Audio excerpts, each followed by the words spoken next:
Hello everybody, welcome back to Cure for the Common Game, and we are back with deck number 387 with Chandler. I say we are back because if you saw today's 100 Days of Magic, you saw up until this point. So it was a long video, I do apologize, but it was kind of a behind the scenes thing on how I, finish building, whatever. So I guess first we're going to read Chandler here. He's, 5-mana 3/3. Not too much. We were talking homelands here, so triple red and tap to destroy target artifact. Artifact creature. So it doesn't hit. I mean, it's very, very limited. We're going to have to do some work to make this playable, even before it's decent. So now, the first things first is we've got to turn creatures into artifacts. Because, I mean, it's nice to destroy a steel Hellkite. That's about it. Blightsteel and Darksteel is indestructible, and then you really don't want to kill the Worm Coil. You want to exile it. But anyway, it's nice to have some decent spot removal for those, but let's be serious here. We want maximum value out of Chandler. So we want to make every single creature an artifact. Now, this also makes everything artifact, and we do run the risk with Michaels and Lattice of solving everyone's mana problems.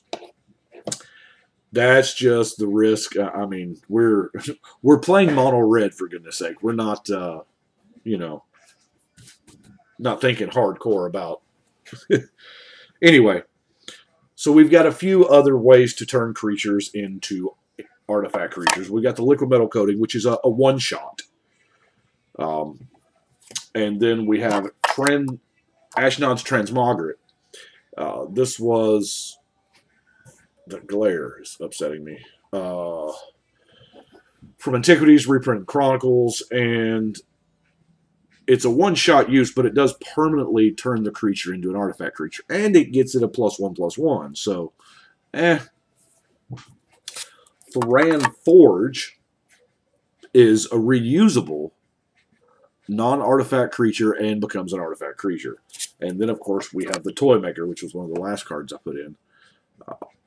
It's Artifact Spell Shaper that turns it. So we've got ways to turn other creatures into artifact creatures. So that way Chandler can pop them. Well, now, I guess first and foremost we should probably do ramp. We're playing red, and I mean, I don't really need to explain Mana Geyser here because we're playing red, and this is a thing that's good in multiplayer. It just really is. We've got, I'm just going to blow through these pretty quick. Iron Meteor, Fire Diamond, Guardian Idol, Darksteel Ingot, mainly because it's indestructible. Jorah's Familiar, and you know what? We're going to give the Coveted Jewel a day in the sun. It's not, I think I've put it in a deck or two, but I'm pretty sure I have not cast it yet. But in this deck, just 6 mana to draw 3 cards and to get 3 mana that turn. I mean, if somebody steals it from me, fine. I've gotten my money's worth out of it, or my mana's worth, rather. And then I've got a Voltaic Key and a Galvanic Key. Now, these are double duty. In most decks, we say that these are kind of artifact rampy because they can untap your artifact mana. Here, not so much because most of our artifact mana is only producing 1. But this will also, if the Lattice is in play, this will untap our commander itself. So, now let's look at our card draw suite. I mean, Faithless, Looting, Tormenting Voice, Cathartic Reunion are pretty much, you probably could have guessed those were in there. The Howling Mine, it being an artifact and card draw, kind of helps a lot. Seer Sundial.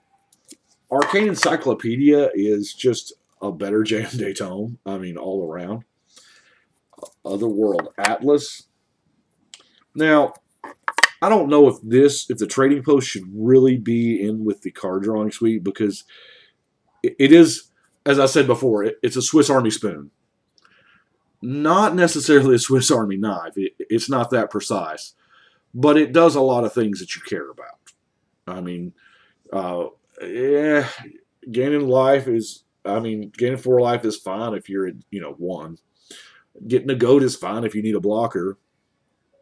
Getting an artifact back, now we're talking. And then sacking an artifact to draw a card. So I like the way it cycles in upon itself. And then, of course, the ultimate card drawing card that's not card drawing. Because, Underworld Dreams is not going to care about Experimental Frenzy. But obviously, we're going to play this on an empty hand when we're Hellbent. And I'll probably be running, if I have I built Hellbent decks yet? I'm not sure. But anyway, let's look at some of our creatures. I guess first we're going to go through artifact creatures first. Now, I toyed, if y'all saw the pre-show thing there, I toyed with Mirror Ball, and it's like we're supposed to play it. I mean, they want us to. It's a decent value creature. It's an artifact that makes more artifacts, what have you. Duplicate, pretty decent removal spell / dude. A couple of affinity guys. Now, the ultimate affinity is the Mahousan Golem. If we were playing a higher concentration of artifact creatures. We've got the Scuttling Doom, Thopter Assembly, Platinum Angel.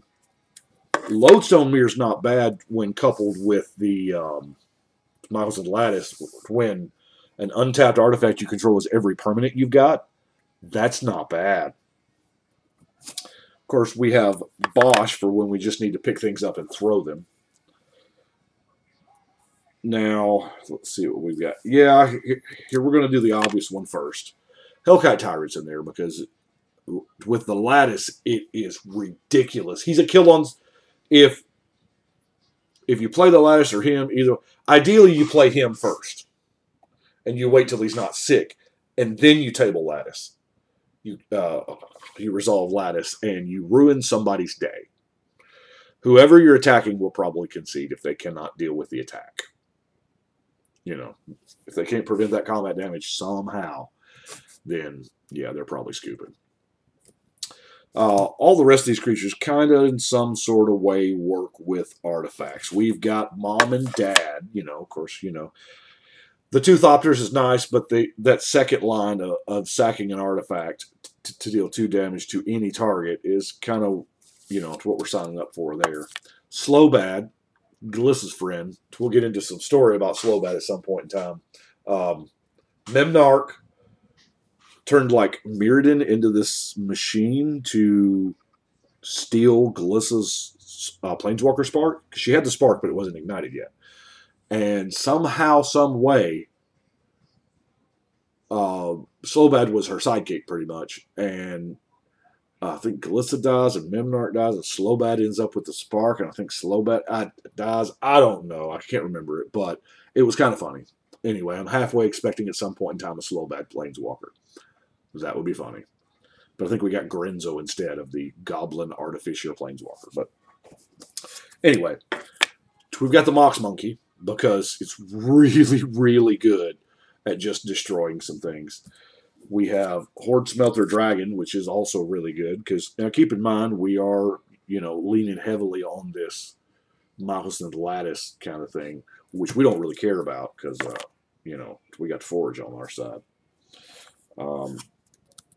Got a obligatory Phoenix. Now, the Igniter has artifact fire breathing, which is just, whoa, the number of artifacts you control. Even if we don't have the Lattice out, we're probably going to have 5-6 artifacts. And 2 mana to give it +4, +5, +20. I mean, this is amazing. Sooner or later, those artifacts are going to get destroyed, and we're going to be destroying our own. For a 1-mana creature, this is not bad. Now, granted, it does not have any kind of anything else. It's just going to be a big 1-mana creature with no protection and no haste or trample or anything like that. But it's probably going to be ridiculously large. Now, the Hoarding Dragon is kind of quasi-tutorish. If we're hard up for the Lattice, we can cast a dragon and then kill the dragon. I mean, You know, done worse things, right? The Scrap Melter is just a 187 for artifacts. The Hyperion Blacksmith. We'll pause a little bit on the Hyperion Blacksmith because it's not a common card that a lot of people play with. It's really neat.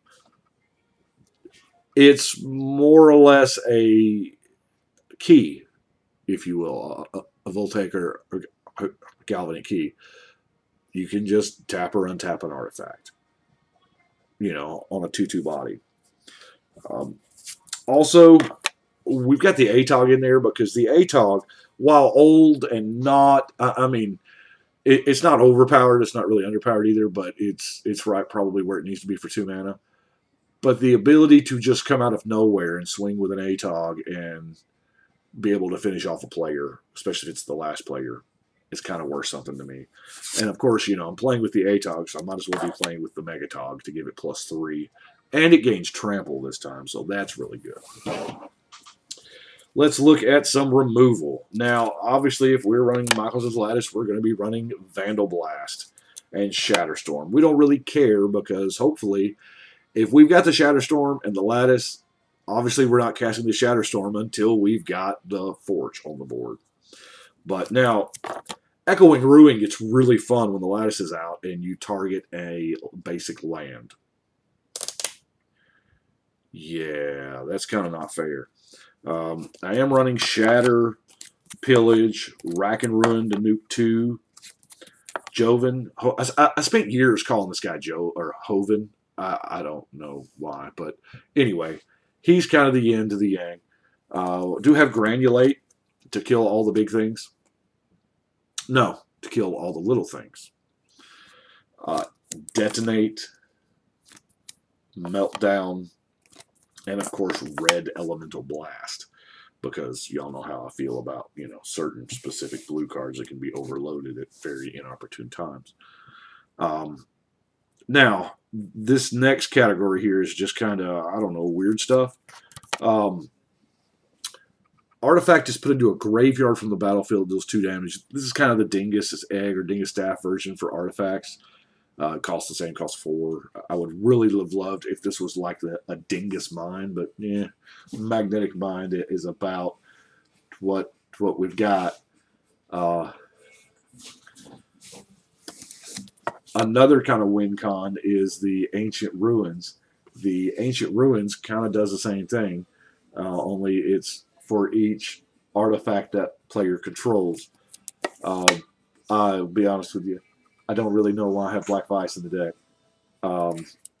It's an artifact. It's cheap. I mean, I've won games with it, but it's not a skill win. You don't really feel like you won.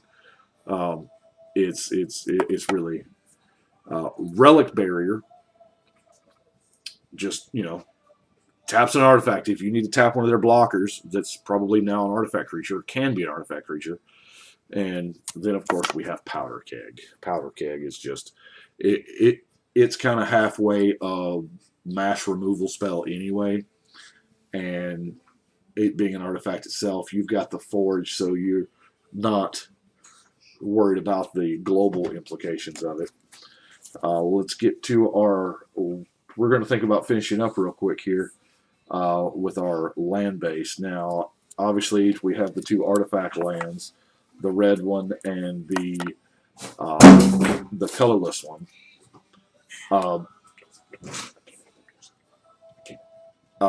We got the 2 cycle lands, and you know the Zalfirin Void's not bad. And of course, my last 3 basic lands. I know you're going to laugh at me, but I am running Tron.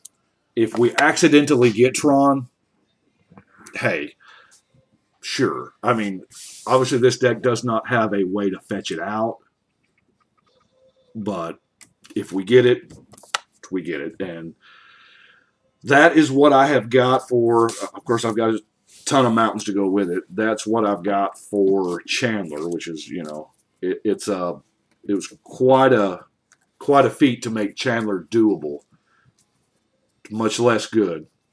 But I do appreciate y'all watching. Y'all let me know what you think. But I think right now we're going to shuffle and cut.